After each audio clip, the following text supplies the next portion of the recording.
Shalom, selamat malam semuanya. Nama saya Widya. Eh, saya dari Muslim. Saya berlatar belakang keluarga eh, semua haji, termasuk saya. Orang tua saya Islam Muhammadiyah. Saya sekolah pesantren, tepatnya di kota Sulawesi. Dan di pesantren itu saya pernah mengikuti eh, namanya MTQ atau STQ. Dan di situ juga saya pernah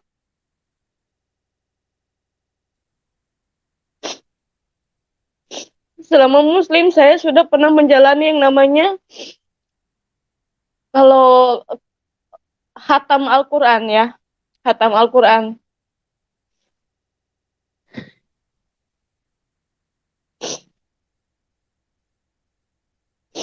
Di keluarga saya diajarkan namanya sholat 5 waktu itu tidak pernah berhenti. Dalam satu hari 3 kali saya belajar tentang Islam, mengaji dari Iqra sampai juz. Di sini saya berkeluarga, bersaudara 3 orang, cewek semua, perempuan semua. Kebetulan saya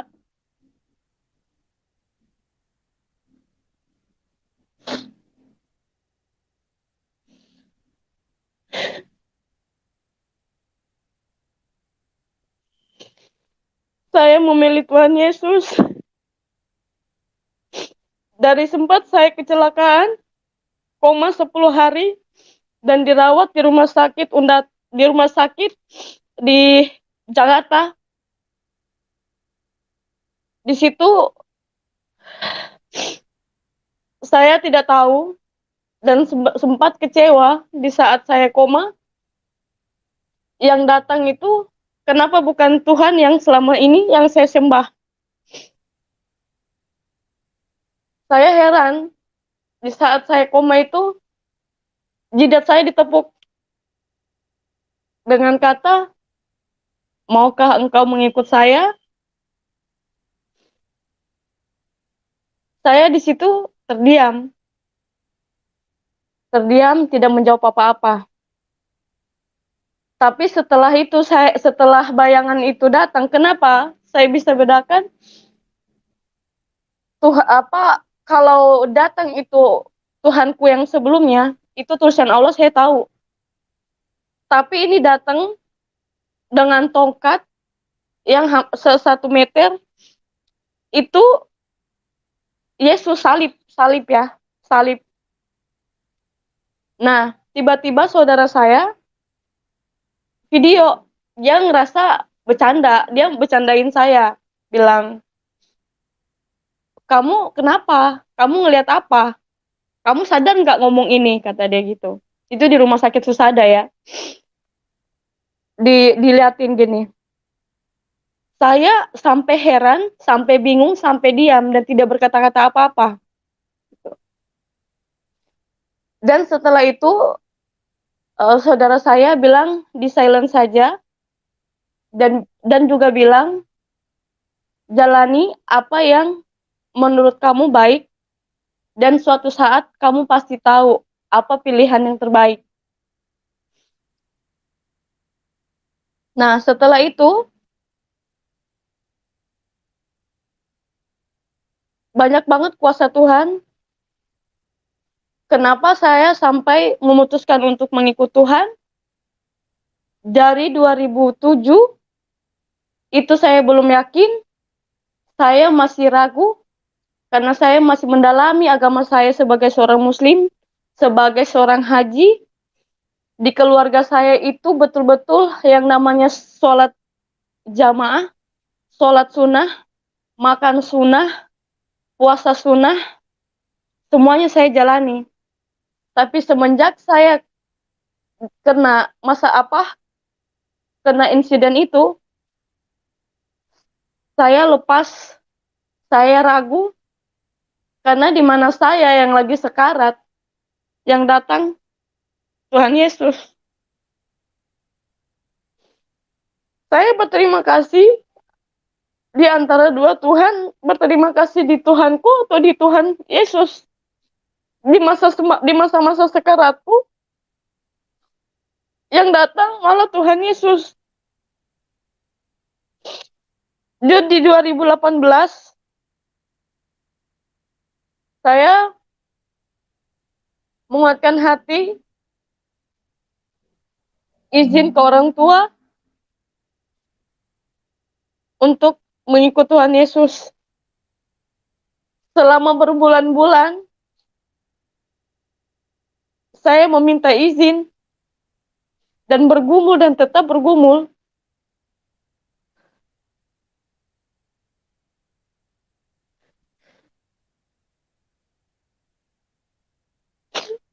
Tuhan luar biasa baik bekerja di dalam hidup saya. Saya dicaci orang, saya dimaki orang, saya dibilang laknat. Mereka nggak tahu kuasa Tuhan bekerja di dalam hidup saya luar biasa. Sampai mereka mau mencoba, kalau misal kamu Muslim, kamu berdoa Al-Fatihah, aku disuruh mengaji. Aku bilang, bagaimana kalau posisiku sebagai seorang Kristen menguji kalian, doa Bapa kami, apa kalian bisa? Apa kalian bisa menghargai keputusan saya?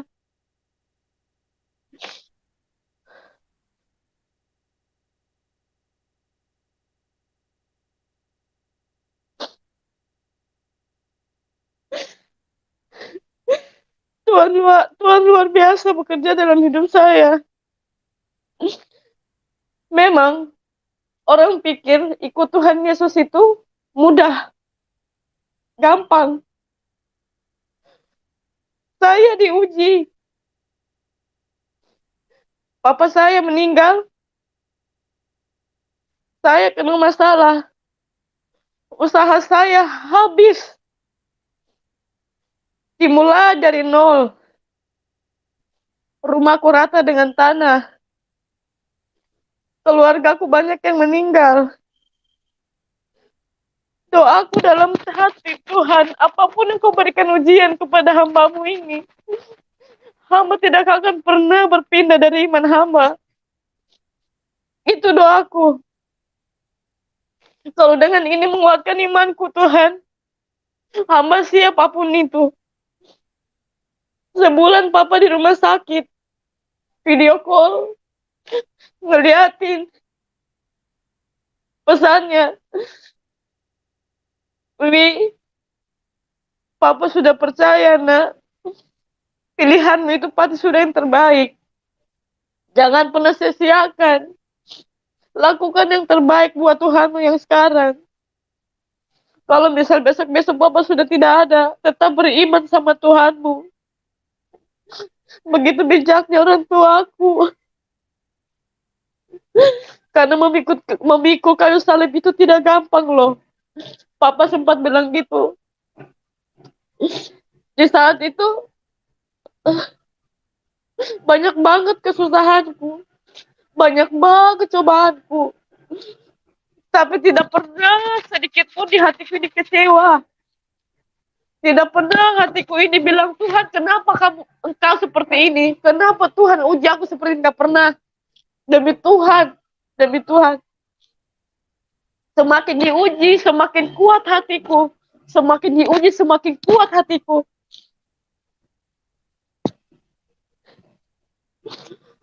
Sampai aku dapat cobaan satu kali lagi. Waktu itu di Ambon 2018 kena masalah, dipenjarakan yang harusnya 7 tahun jadi 1 tahun 6 bulan. Tidak pernah berhenti bergumul Tuhan. Apapun cobaan yang kau berikan hamba ini kekuatan, kesabaran. Mungkin dengan seperti ini proses pendewasaanku lebih bagus, lebih dekat dengan Tuhan, lebih banyak masalah. lebih dekat dengan Tuhan, lebih banyak masalah. Berdoa, sampai berdoa. Jadi di semua orang yang punya masalah itu, kalau di dalam, kalau berkelakuan baik, akan mendapatkan remisi. Selama di dalam, saya salah satu napi yang berani bersaksi, saling menguatkan, baca baca Alkitab aja gemetar, berdoa sebelum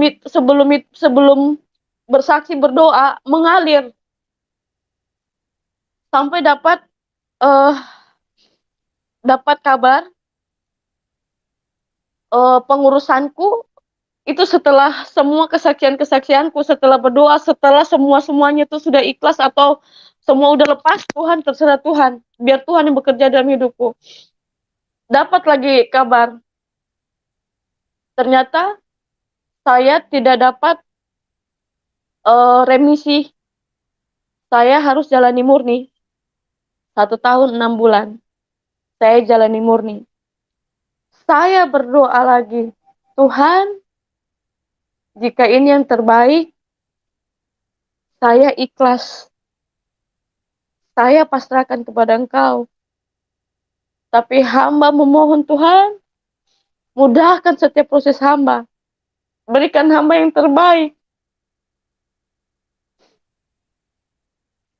Begitu banyak kuasa Tuhan.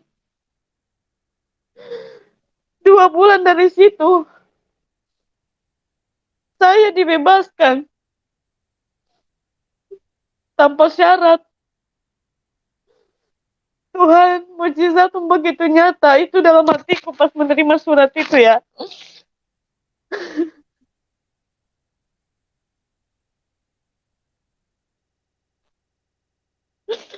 Saya dicaci, saya dimaki, saya terima. Sudah keluar, saya bersaksi di gereja. Walaupun tidak sempurna, saya bilang, saya mohon maaf, saya baru mengenal Tuhan Yesus. Di saat ini pun saya gemetar. Saya tidak tahu kenapa, apa yang harus saya sampaikan. Saya sudah tidak bisa berkata-kata, tapi nyata pekerjaan Tuhan di dalam hidupku. Selama ini, hidupku seperti beban. Saya harus menutupi kesalahan saya dengan menutupi aurat saya. Itu bukan diri saya. Semenjak saya ikut Tuhan Yesus, saya menjadi diri saya. Tuhan tidak melihat luarku. Tuhan menerima segala kekuranganku. Di saat saya meminta, di saat saya menginginkan apapun itu, sampai saat ini terpenuhi. Saya dikeluarkan dari pekerjaan. Mamaku sakit. Kakakku juga. Saya berdoa, Tuhan, bisakah saya ingin melihat satu kali lagi mujizat-Mu, Tuhan? Dan itu terbukti. Mamaku cuma 1 kali saja pergi ke rumah sakit, diperiksa, dikatakan sembuh. Dan setelah itu, mama pulang. Dan lanjut lagi, bagaimana saya yakin mengikut Tuhan Yesus, suami saya. Itu yang semakin menguatkan saya. Suami saya orang Batak. Saya mengikut suami bukan karena saya mengikut Yesus bukan karena suami saya, karena memang sudah itu panggilan saya sejak lama. Di sana uh, di depan mertua, Saya disuruh menghafal doa Bapa Kami dan pengakuan iman rasuli. Dalam 2 hari, saya menghafal pengakuan iman rasuli dan doa Bapa Kami.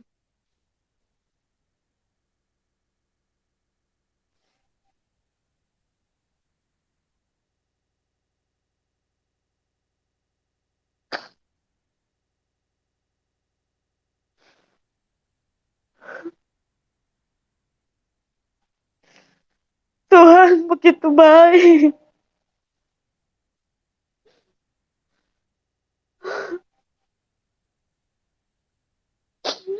Saya tidak pernah ragu melepas hijab saya.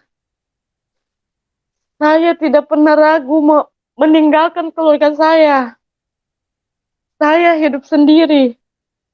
Saya belajar sedikit demi sedikit lebih dekat dengan Tuhan.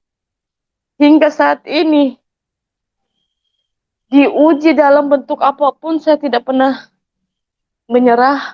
Tidak pernah sedikit pun hatiku kecewa. Sampai saya titip pesan sama mama. Ma, kalau besok atau lusa, saya pulang sudah dalam keadaan tidak bernyawa, tolong kebumikan saya secara agama saya. Dan mama bilang, ya.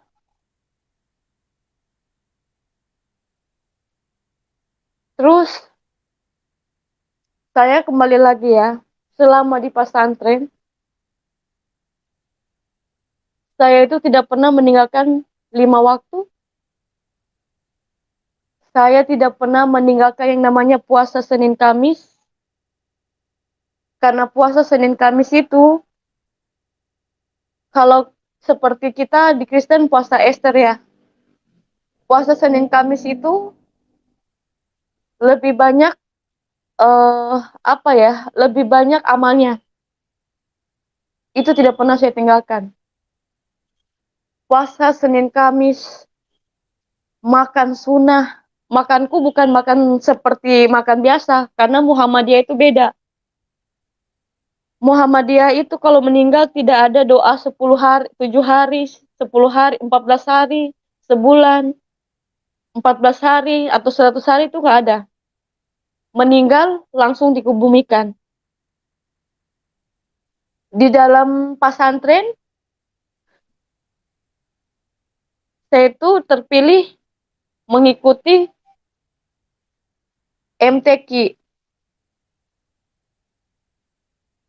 Orang masih meragukan kalau saya itu katanya sudah Kristen. Cuma pura-pura aja. Dari Islam masuk Kristen. Saya di sini ingin membuktikan, atau kalau diizinkan, saya akan membuktikan saya Muslim dan pengikut Tuhan Yesus. Kalau diizinkan. Ya, silakan Mbak. Ya. Nah. A'udzubillahi minasyaitonirrajim. Bismillahirrahmanirrahim.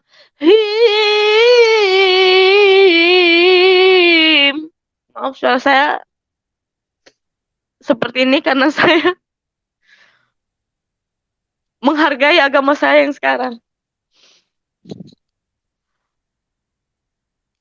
A'udzubillahi minasyaitonirrajim.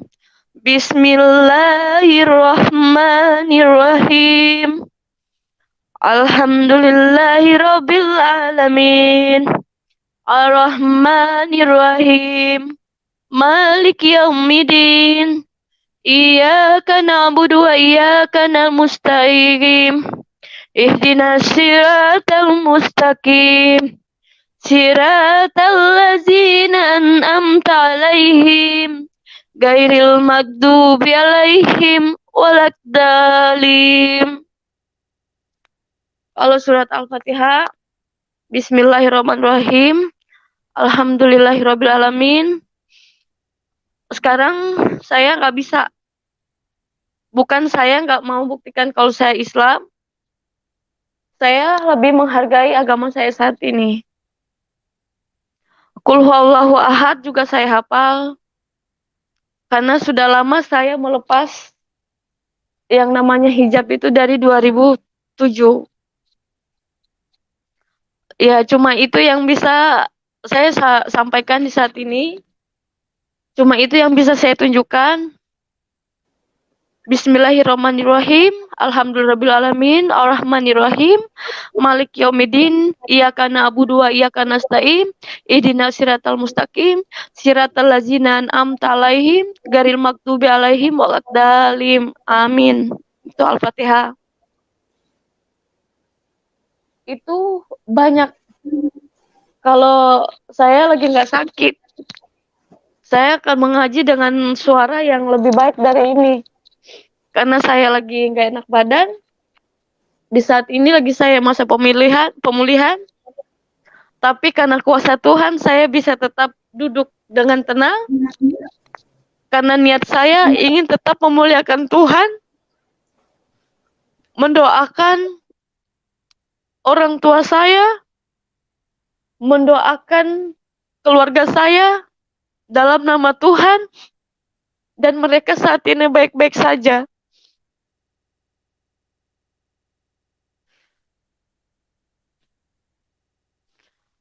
Saya sempat tidak diakui di keluarga, tapi dengan kuasa Tuhan, Tuhan memberikan kebijaksanaan buat orang tua saya, mengizinkan saya dibaptis, tapi sebelum dibaptis saya pembekalan sampai saat ini.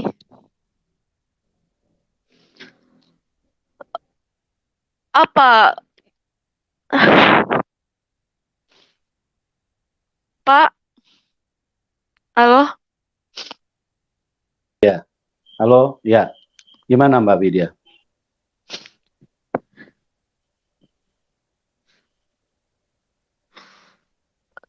Dari Bapak, saya apa ya, saking terharunya, saking bahagianya, saking senangnya, saya tidak tahu apa yang harus saya sampaikan. Ya, ya. Baik. Sukacita penuhku saat ini sampai saya tidak bisa berkata apa-apa lagi. Luar biasa. Ya. Ya. Mungkin gini Mbak Widya, jadi bisa diceritakan sedikit peristiwa kecelakaan yang dialami pada waktu itu. Iya, oh iya. Di saat mana Tuhan Yesus datang, ya bisa diceritakan ya.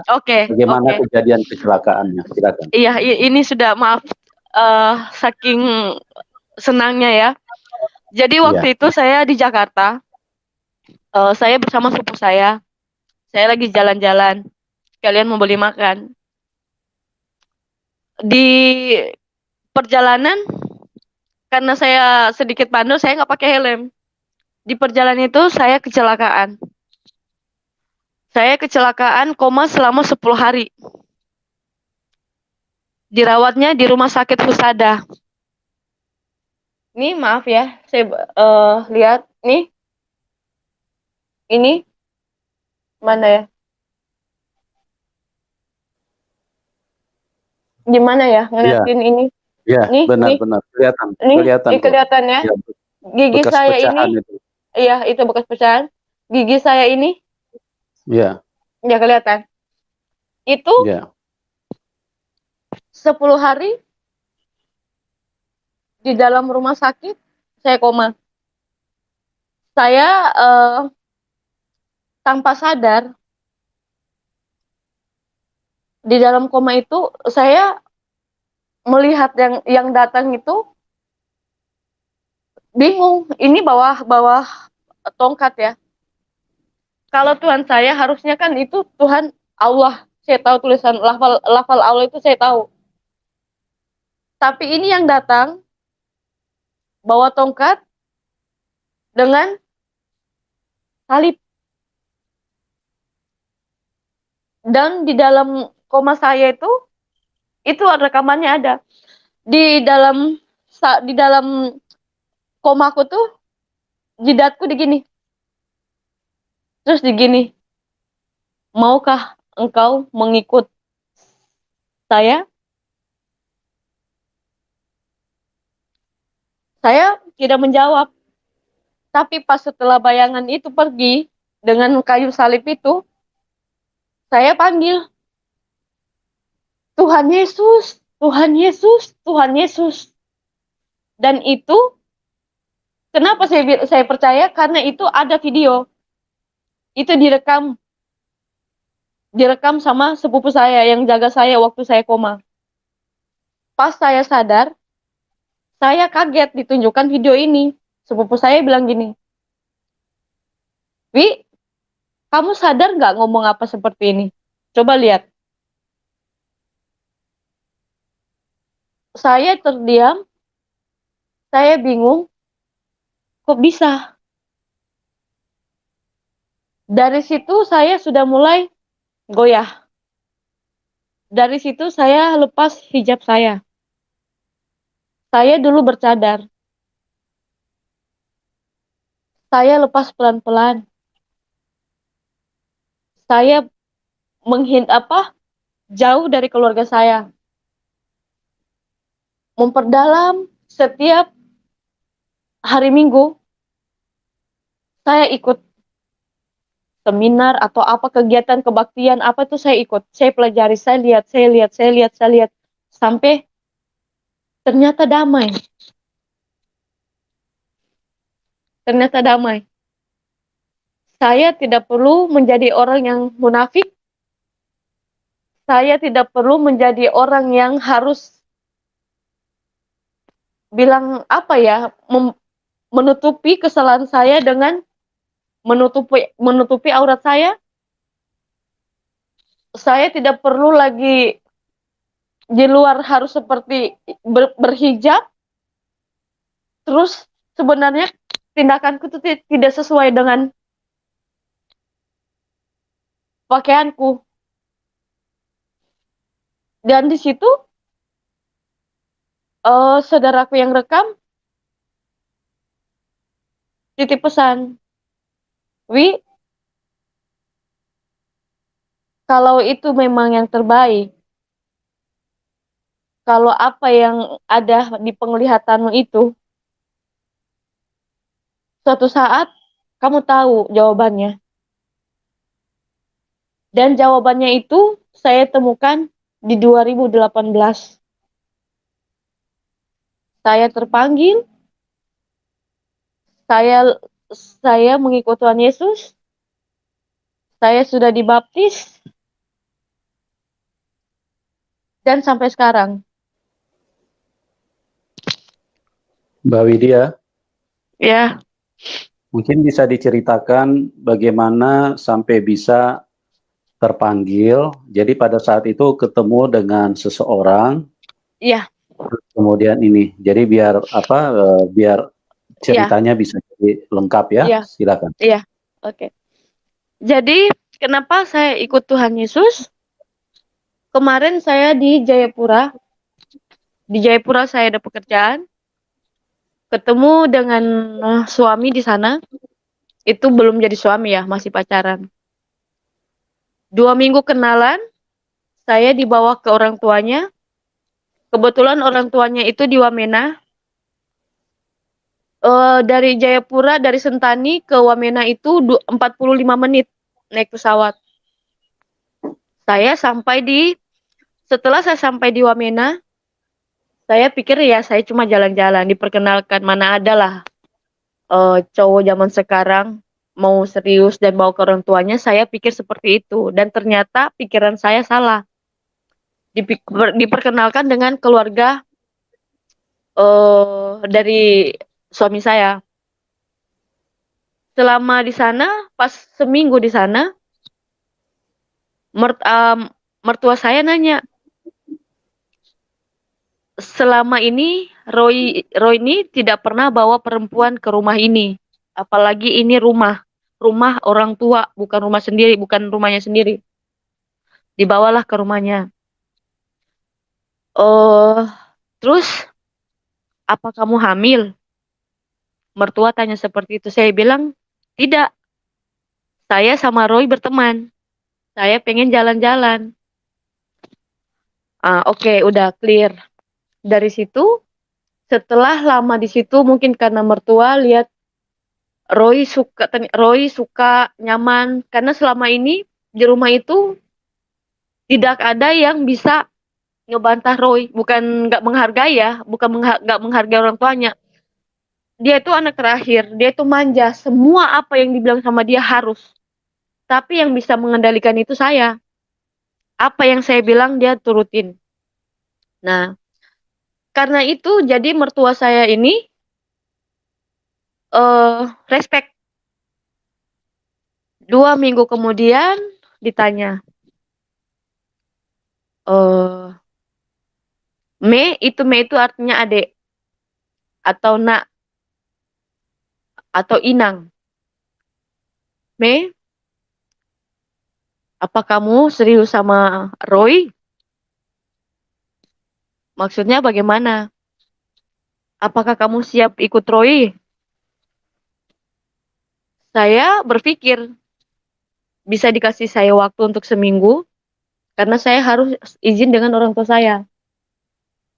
Nah, selama 1 minggu, 2 minggu, 3 minggu, 4 minggu, saya berpikir, saya bergumul.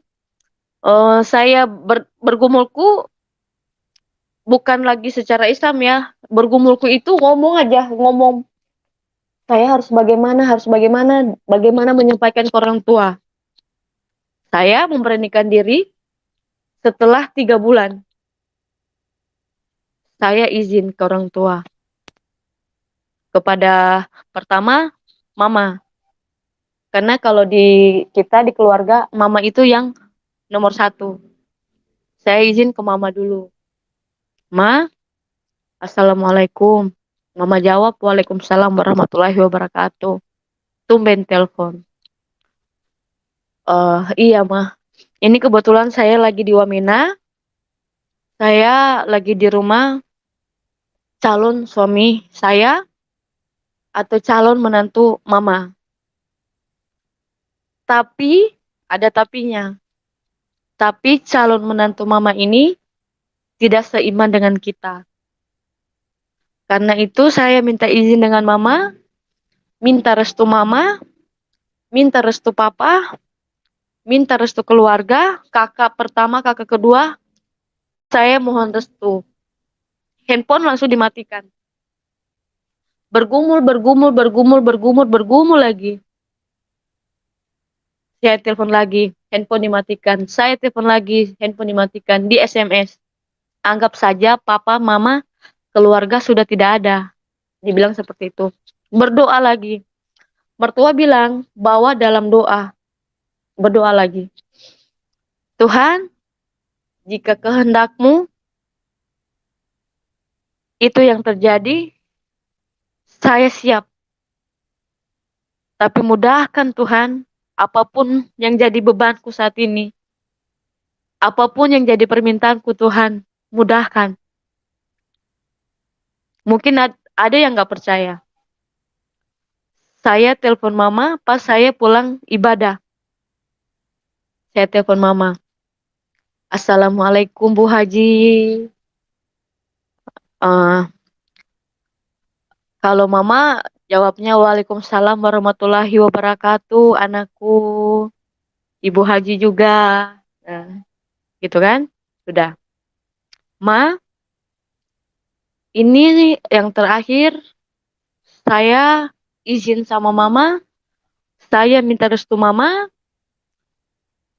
saya mohon sekali ma, saya tahu apa yang terbaik buat saya sudah yakin dengan pilihan saya. Mama panggil papa, panggil saudara-saudara yang lain. Mama nggak sanggup ngomong, yang ngomong itu saudaraku yang nomor 2. Wi, kamu sudah besar, kamu sudah dewasa. Apapun pilihanmu sekarang, itu pasti yang terbaik. Papa tahu itu, mama tahu itu, saya juga tahu itu, kakak-kakakmu ini tahu. Kamu tidak mungkin salah pilih. Sudah. Mama sama papa sudah ikhlas. Mama sudah kasih izin, mama sudah kasih restu. Ini telepon ini sambil didengarin mertua karena tidak mau nanti ada apa-apa pas setelah menikah. Kok anak saya menikah tanpa seizin orang tua? Nah, diizinkan. Setelah diizinkan itu, saya mulai pembekalan, saya mulai belajar pengakuan iman rasuli, doa Bapa kami. Dan itu belajarnya sama pendeta di gereja. Setiap hari dan setiap sore. Setelah itu, setelah sudah siap, saya dibaptis. Dari nama Widya ke Melani Sihombing. Ikut marga mertua perempuan. Dari situ setelah baptis, karena orang Batak, saya ini orang Sulawesi, saya harus lepas marga saya. Jadi namanya itu mengadati, beli marga. Dan proses pembelian beli marga itu nggak mudah, nggak gampang. Prosesnya panjang sekali. Dan setelah singkatnya setelah itu menikah, saya dibawa ke tempat suami saya tugas. Sampai di sana dengan semangat saya kalau di orang tahu Wamena atau Elelim itu dari Wamena 12 jam. Bisa sampai 13 jam. Dan sampai di sana kota terpencil. Lampu juga masih belum ada, sinyal juga nggak begitu bagus. Gerejanya itu 2 kali. Jam 6 sama jam 9 sampai jam 10. Jam 6 sampai jam 7. Kloter kedua itu jam 9 sampai jam 10. Saya malu dengan suami saya sebenarnya. Dengan semangat saya jalan ke gereja, mana gerejanya kok nggak nyampe-nyampe gitu kan. Jalan sampai di gereja, saya ditanya sama salah satu teman gereja, nanya begini, baru ya di sini? Saya bilang, iya, saya orang baru di sini. Saya ingin bersaksi kalau nanti ada waktu dan kesempatan, saya pengen sharing dengan pendeta. Dan diizinkan, tapi di minggu berikutnya. Di situ saya bersaksi, saya berdoa, saya bersaksi. Saya tidak tahu saya ngomong apa, tapi Roh Kudus itu melancarkan omongan saya kan. Semua menangis, semua terharu, semua tertawa, semua tepuk tangan. Saya seorang haji, seorang anak pesantren yang dibesarkan di pesantren. Orang tua saya juga basicnya semua orang haji, orang yang namanya sama agama itu benar-benar wah. Tapi Tuhan punya rencana lain dalam hidup saya. Tuhan bisa membolak-balikan itu. Tidak memandang siapa. Mau saya haji kah? Mau saya siapakah? Tuhan pakai cara Tuhan mengubah saya. Dan sampai saat ini. Saya tidak pernah berhenti mengucap syukur. Tidak pernah saya mengeluh. Sampai di titik terakhir kemarin usaha saya. Saya bilang, Tuhan, jangankan usaha saya sudah siap mengikut Engkau, mati atas nama Tuhan Yesus. Papen? Ya, Halo? Mbak Widya. Ya, ya. Iya. Ya, jadi mungkin bisa ditambahkan setelah di Waimena waktu itu kan sama suami. Ya. Nah, suami punya kegiatan ibadah bagaimana? Terus bagaimana yang dialami selanjutnya gitu? Suami kurang, tidak pernah ke gereja. Saya yang mengajarkan dia. Saya yang mengingatkan dia. Alkitab ini sebelum saya sudah, ini udah hampir 3 kali ya. Tapi saya bacanya bukan dari perjanjian lama ke perjanjian baru, bukan dari perjanjian baru perjanjian lama, dari perjanjian lama baru ke perjanjian baru. Iya. Saya ini bacanya udah 3 kali habis ya. Ini Alkitab ini dari perjanjian baru perjanjian lama ini sudah ini sudah mau bisa hampir selesai. Dan saya bacanya sudah sampai di sini saat ini. Iya. Ya. Saya bilang sama suami, harusnya kamu malu. Saya yang dari sana, dekat Tuhan itu luar biasa loh. Coba belajar, dekatkan dirimu dengan Tuhan. Tuhan itu bekerja luar biasa banget dalam hidupku loh, Roy. Saya bilang gitu ke dia. Tidak didengar. Tidak. Terus mertua saya juga bilang, Inang, jadi kalau orang Batak itu Inang itu anak, dan kalau saya juga panggil Inang ke mertua saya itu artinya mama. Jadi juga saya bilang Inang, mertua saya bilang Inang, Inang titip Roy sama Inang karena Inang percaya Inang bisa. Itu mertua saya ngomong seperti itu. Dan saya balas ke Inang saya akan berusaha menjadi yang terbaik untuk suami saya. Sampai saya lelah,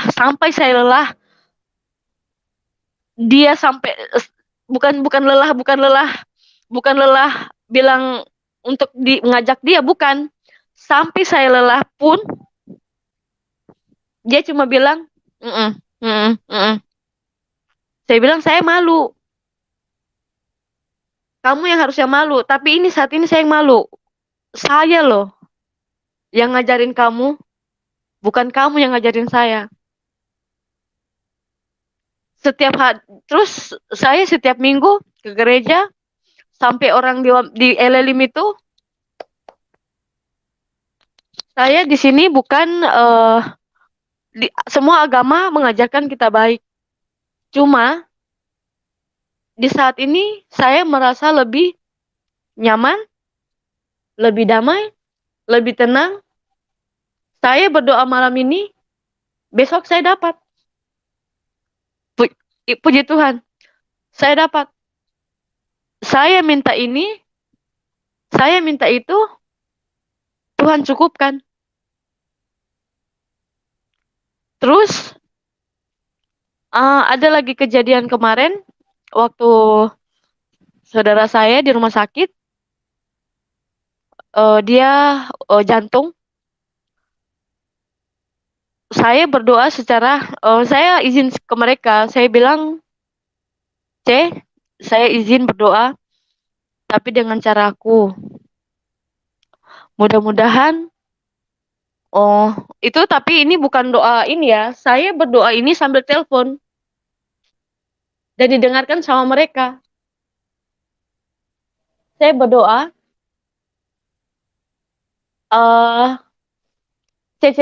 kakakku itu kaget, kakakku itu menangis. Segitu luar biasanya kamu, Mei. Segitu bijaknya kamu, Mei, mendoakan saya. Dia menangis. 1 minggu kemudian, puji Tuhan, dia sembuh dari sakitnya.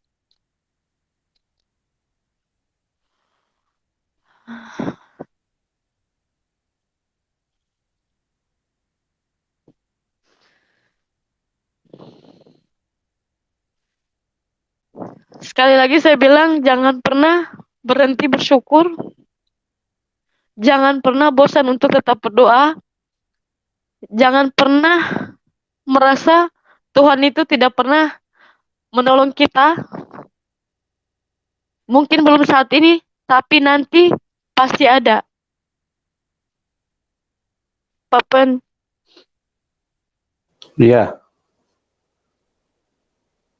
iya Mbak Widya. Ya, teman-teman, Mbak Widya ini mengalami kuasa Roh Kudus yang luar biasa sehingga di dalam setiap pergerakan atau di dalam setiap kata-kata yang diucapkan, di situ ada sentuhan Roh Kudus ya. Makanya dari awal Mbak Widya ini terus mengeluarkan air mata. Itu bukan air mata kesusahan, tapi air mata sukacita, Cita. di mana Tuhan Yesus itu Tuhan yang benar, Tuhan yang dialami, yang dirasakan. Jadi dia bukan huruf-huruf yang dibukukan, yang ditulis dalam buku, tapi dia firman yang ditulis di dalam buku. Inilah yang terjadi ya. Kalau dipikir Mbak Widya ini seorang orang yang sangat fanatik. Bahkan Ya, Mbak Widya ini juga seorang haji ya, seorang haji, bahkan pernah pergi umroh juga. ya, Dan Tuhan Yesus bekerja di dalam kehidupannya. Lawatan Tuhan, jamahan Tuhan di tahun 2007 pada saat Mbak Widya terkapar di rumah sakit, kuasa Tuhan Yesus sangat sempurna. ya, Dia dijamah Tuhan secara luar biasa, ya. Dan beliau sebetulnya masih banyak hal yang beliau ingin bagikan, cuman karena ya, kuasa Roh Kudus yang membuat dia akhirnya istilahnya berbicara terhenti-terhenti ya. ya. Tapi itu adalah inti daripada kesaksiannya betapa luar biasa kuasa Tuhan Yesus. Oke, Mbak Widya mungkin bisa diceritakan sedikit tentang kehidupan bersama suami, terus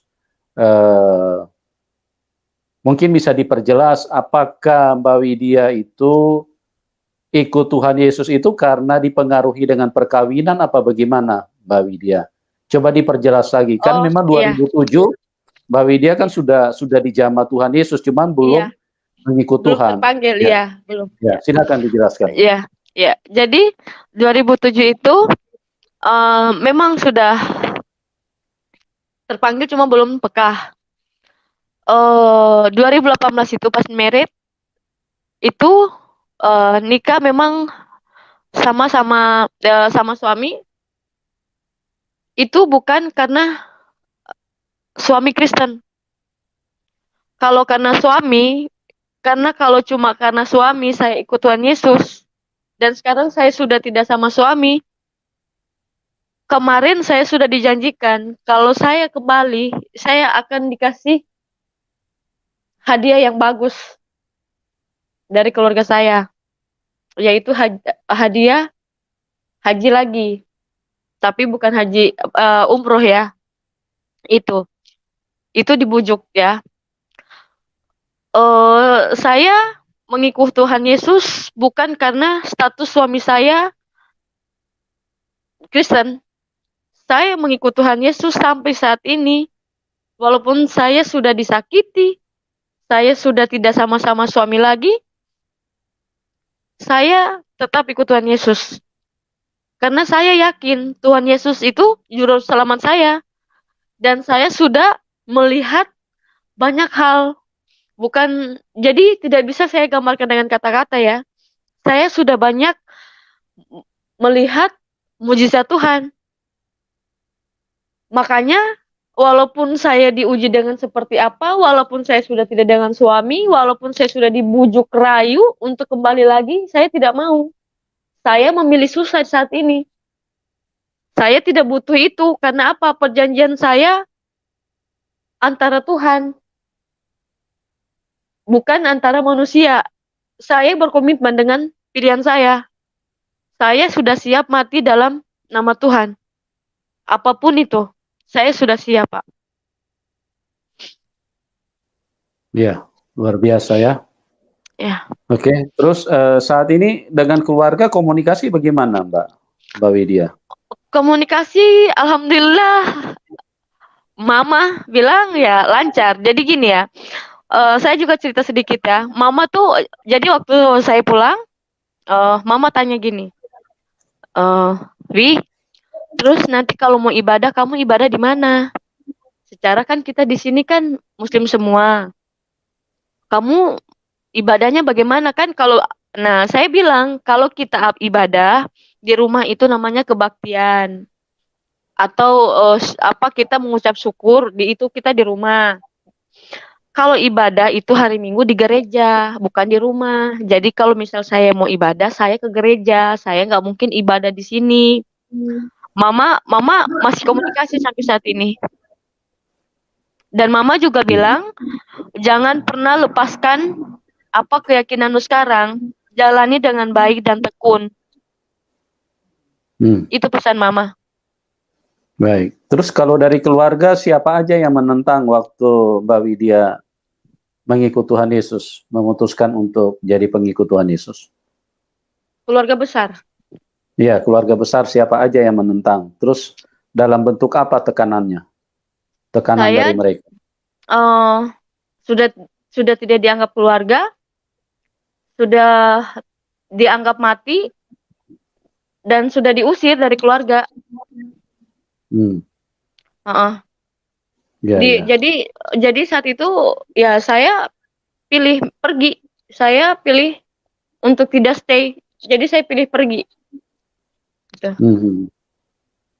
Ya, inilah teman-teman ya, satu sisi Tuhan Yesus berkata mengikut Tuhan harus pikul salib, dan ini dialami oleh Mbak Widya. Tapi di sisi lain kita harus mengerti bahwa meninggalkan Islam itu tidak mudah, karena tekanannya sangat berat ya. Jadi teman-teman, jangan kita hanya sekedar bersuara kalau Islam itu rahmatan lil alamin. Memang betul, itu kalau menurut mulut yang berbicara, kalau menurut pribadi. Tapi pada kenyataannya, kalau seseorang meninggalkan Islam, itu sangat tidak mudah. Mbak Widya ini mengalami sendiri, ya. Bahkan dia sampai harus pergi meninggalkan karena tidak dianggap keluarga, sudah dianggap mati, dan lain-lain sebagainya. Inilah kenyataannya ya. Jadi kalau ada yang masih bersuara bahwa Islam adalah rahmatan lil alamin, mungkin coba dikaji kembali. Apakah yang Anda sampaikan, apakah yang kalian suarakan itu ada dasarnya, ada nilai kebenarannya. Karena kalau hanya di mulut dikatakan seperti itu, maka itu juga akan menjadi satu fokus dari orang banyak, bahwa ternyata kalau dikatakan rahmatan lil alamin itu ternyata berita yang tidak benar. Karena kenyataannya kan dialami oleh Mbak Widya. Iya. Gitu. Dan teman-teman yang lain juga mengalami seperti itu. Iya. Oke, baik Mbak Widya, masih ada yang mau ditambahkan? Jadi suami bagaimana sampai ini? Saat ini saya sama suami udah tidak punya komunikasi lagi, dan saya juga sedikit menambahkan kemarin waktu saya live streaming ya, saya disuruh mengaji, saya dikata-katain, katanya murtad, katanya apa segala. Saya bilang kamu tuh dibayar, katanya dibayar. Saya bukan ngikut Tuhan karena saya dibayar. Saya bilang gitu. Saya kalau mau ikut Tuhan karena saya dibayar, keluarga saya itu lebih berharga, saya bilang gitu. Betul. Nah, saya bilang gini, kalian menghujat saya, kalian lihat diri kalian, kalian sudah pantas untuk menghujat saya, sudah pantas untuk mencaci saya. Kita ini saling mengasihi. Di agama itu mengajarkan kita saling mengasihi. Tapi kalian menghujat saya, itu apa pantas? Sama aja kalian murtad juga. Saya sampai bilang gitu. Menghargai pilihan orang itu dengan toleransi. Bertoleransilah kepada orang. Maksudnya saya punya pilihan, yang menentukan itu saya. Kalian bilang saya murtad, apa besok kalian masuk surga? Saya bilang seperti itu. Saya sekarang murtad. Emang kalian sudah terjamin masuk surga? Emang surga tempat kalian? Kalian menghujat saya, kalian sudah dosa loh. Ya. Ya. Jadi memang betul Mbak Widya. Jadi teman-teman di Muslim ini seringkali menuduh dengan tuduhan, dengan fitnah, Iya. dengan tuduhan-tuduhan palsu, tuduhan-tuduhan yang tidak berdasar. Mereka selalu mengatakan kalau ada orang yang murtad masuk Kristen, itu dianggap dibayar. Padahal Iya, pada kenyataannya, tidak. ya, justru itu yang terbalik. Banyak orang yang diajak mualaf justru karena dibayar, gitu loh. Iya. Itu bukan rahasia umum bagaimana di kantor-kantor kalau mau pangkat naik, kalau mau jabatan naik, terus mau jadi orang penting, itu yang penting bisa bisa ikut Islam. Itu bukan rahasia Iya. umum lagi teman-teman ya. Jadi Iya. itu tapi mereka selalu memutarbalikkan. Yang Islam, teman-teman di Islam selalu mengatakan kalau ikut Kristen, ikut Tuhan Yesus itu karena dibayar, dapat jodoh, kasih uang. Ini kan berita fitnah, ini memutarbalikkan fakta. Ini Iya. menyesatkan orang banyak, ya. Iya. Justru yang terbalik yang seperti yang dialami oleh orang-orang mualaf. Iya. Mereka itu mendapatkan hal-hal yang mereka inginkan, mendapatkan Iya. kedagingan, ya. Iya. Jadi itulah yang membuat mereka meninggalkan meninggalkan Tuhan Yesus, tapi memang mereka istilahnya Kristen KTP, Kristen yang tidak Iya. mengenal Tuhan. Kalau mereka Iya. mengenal Tuhan, seperti kayak Mbak Widya ini, ya, nyawanya pun dia pertaruhkan untuk Tuhan. Dia tidak akan Iya. meninggalkan Tuhan. Tidak Sekalipun akan kenapa. suaminya berpisah dengan dia tidak akan tinggalkan Tuhan. Karena Iya. kuasa Tuhan itu kalau sudah menjamah seseorang, biar nenek moyang setan dari manapun yang datang mempengaruhi itu tidak akan terpengaruh, teman-teman. Ya, inilah luar biasanya kuasa Tuhan Yesus yang bekerja. Kita lihat dari tadi kuasa Roh Kudus bekerja sehingga Mbak Widya mengalami sukacita yang luar biasa. Ya, dia nangis bukan karena sedih loh, tapi sukacita damai yang tidak Sukacita. bisa dibayar dengan apapun. Itu yang hadir di dalam kehidupannya. Makanya inilah yang menguatkan sekalipun mungkin di satu dua bagian ada yang terlompat, tapi saya percaya kesaksiannya sangat luar biasa, sangat memberkati kita semua. Oke teman-teman, kita akan segera masuk di dalam ruang diskusi. Ya, teman-teman yang ingin berdiskusi dengan Mbak Widya silakan. Ya, supaya kita semakin yang ikut Tuhan Yesus, yang Kristen semakin dikuatkan, semakin memiliki Amin. sukacita yang luar biasa. Dan yang Amin. Amin. non-Kristen dengan kesaksian ini bisa tercerahkan. Kalau Anda mau rendah hati, mau buka hati, Anda akan tercerahkan, Anda akan tersadarkan bahwa Tuhan Yesus itulah Tuhan yang benar, Tuhan yang nyata, Tuhan yang mengasihi, Tuhan yang patut disembah. Ya, karena Iya. dialah yang menyatakan diri saat Mbak Widya koma 10 hari tidak sadar-sadar sudah mau innalillahi waktu itu. Makanya Mbak Widya itu terkejut. Kok bukan Tuhan yang saya sembah di Iya. agama saya yang datang? Kok malah Tuhan Yesus? Nah, di sini membuktikan bahwa dialah Tuhan yang benar, Tuhan yang mengerti, Tuhan yang tahu, dia yang menciptakan Mbak Widya. Makanya saat orang susah dia yang datang, dia yang hadir, dia yang menyatakan dirinya. Iya. Belum pernah ada Tuhan yang dari kepercayaan lain yang menyatakan diri, ya. Inilah yang kita lihat bagaimana dahsyatnya kuasa Tuhan Yesus. Oke, kita akan segera berdiskusi ya Mbak Widya ya Iya. dengan teman-teman ya. Oke.